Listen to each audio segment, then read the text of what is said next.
Unless she satisfies our demands, we will not rest. And if she chooses to ignore it, she must bear the consequences. And they are not going to be nice.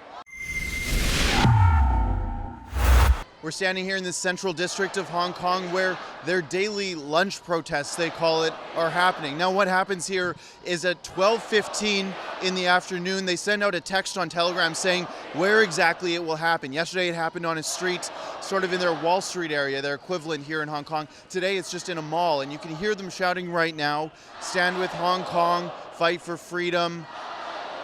There's also posters like what we saw at the rally outside of PolyU yesterday. We heard from candidates who went into Poly University to mediate with the 20 remaining political activists.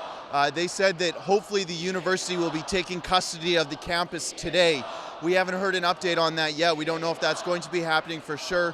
And we also don't know if the police will actually agree to that.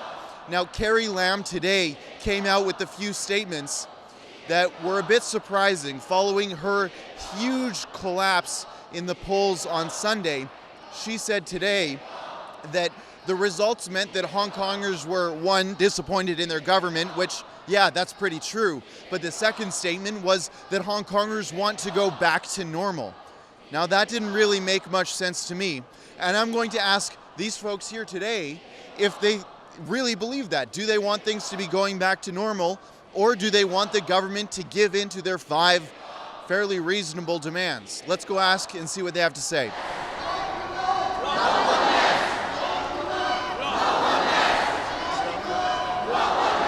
We cannot go back to our normal lives without fighting, without having the 5 demands. That's what we think, because we were being silenced for almost like 20 years after we returned to China. This is the time we should stand out, step up to say what we really want. So there's no going back unless the government meets the 5 demands of us. What does your sign mean? No one political party will forever be in power. All people like peace, but we also want justice. If justice is not done, how can people return to normal? Yeah, we won, but they need to stop the violence from the police first. I think it's more that things have been difficult recently, but this year has presented an opportunity for genuine reform and for things in Hong Kong to genuinely get better. Monday to Friday, we come out to speak to Carrie Lam. Please satisfy our 5 demands. Unless she satisfies our demands, we will not rest. I believe government should work for the people, and they should be scared of people, not the people should scare of the government. She was elected by no one. She represents the Communist Party. The people of Hong Kong gave their verdict on her and her government on Sunday. And if she chooses to ignore it, she must bear the consequences. And they are not going to be nice.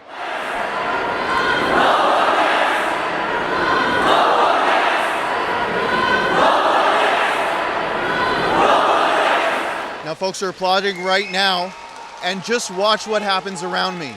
In an instant, just as fast as this protest started, it's over. Everyone's going back to their work. As I said yesterday, the people who are protesting today were business folk. They were wearing high heels and suits.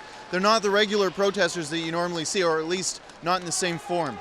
They're heading back to work, and I'm going to go catch another story. There's a musical demonstration later today, and I'm going to head that way. Please follow along with our coverage at HongKongReports.com and consider pitching in a few bucks to help us get back home. You can see all of the coverage that we've done here in Hong Kong at HongKongReports.com.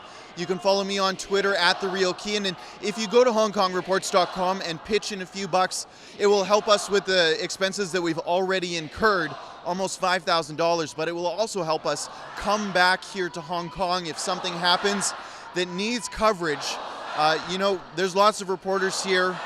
Yesterday we saw someone from CNN saying that the political activists were stupid. Now, I don't agree with that, and I don't think most of the Western world agrees with that. If you want us to come back here and cover things as needed on an ad hoc basis, please go to HongKongReports.com and pitch in a few bucks. It would go a long ways. Thanks so much for watching our coverage here in Hong Kong.